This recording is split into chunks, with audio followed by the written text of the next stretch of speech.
शायद मैं गलत वक्त पर आ गया। थोड़ी थकी हुई है, इसे आराम करना चाहिए। ठीक है, मैं बाद में आता हूँ।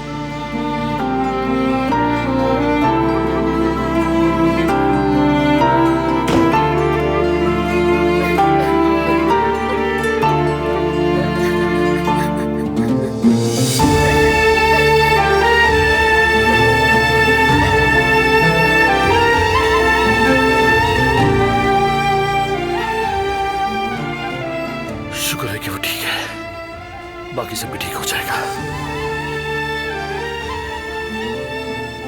रास्ता कठिन जरूर है, लेकिन मंजिल अब दूर नहीं गुल। थोड़ा सा सब्र, बस थोड़ा सा।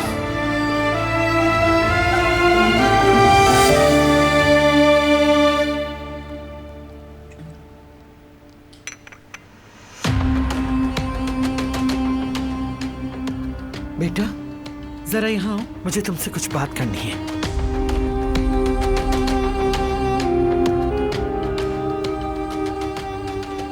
ये क्या हाल बनाया है तुमने अपना?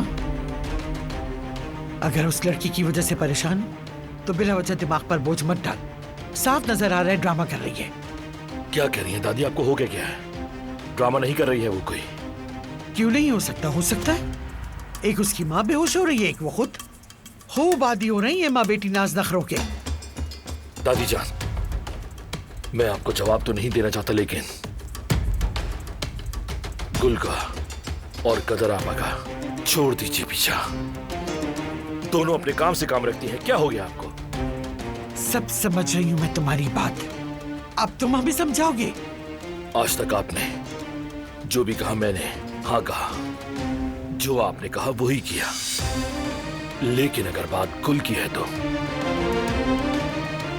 मैं सिर्फ अपने दिल की बात सुनूंगा और किसी की नहीं। तो इसीलिए उन लोगों को आप चैन से जीने दें, बाबा भी और आप भी। जितनी जल्दी ये समझ ले उतना ही अच्छा है।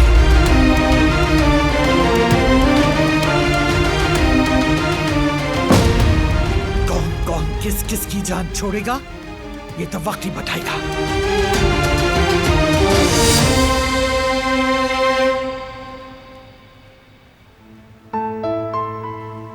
इनसे नाराज भी हूं, मगर कम से कम अब मालूम है कि ये कौन है। अब ये सिर्फ ख्याल नहीं रहा।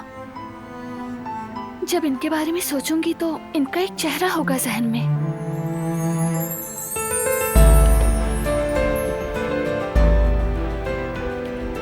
तुम्हें क्या लगता है मैं इनकी जैसी हूं?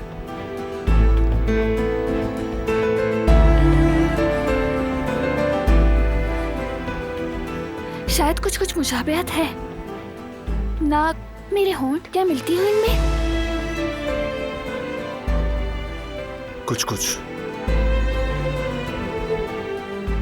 मुझे लगता है तुम मां पर गई होगी, यानी मोहब्बत और कुर्बानी से भरपूर। जिस पर भी गई हो मुझे बहुत अजीज हो।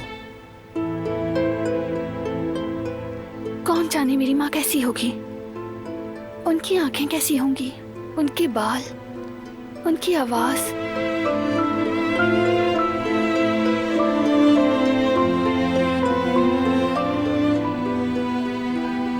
शायद मैं कभी उनका चेहरा ना देख सकूं, उनकी आवाज ना सुन सकूं,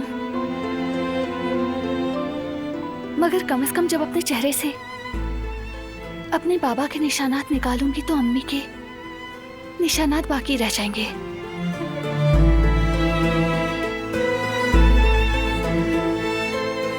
किसी किस्म के निशानात की जरूरत नहीं, उनको हम जरूर ढूंढ लेंगे। इसलिए फजूल सोचकर खुद को मत थकाओ प्लीज दिलाओ।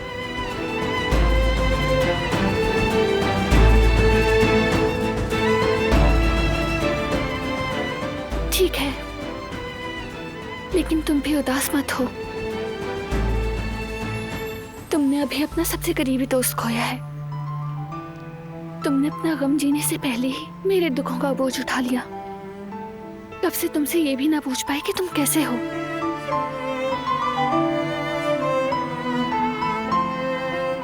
बिल्कुल ठीक हूं, फिक्र मत करो। तुम पास हो तो बुरा हो ही नहीं सकता।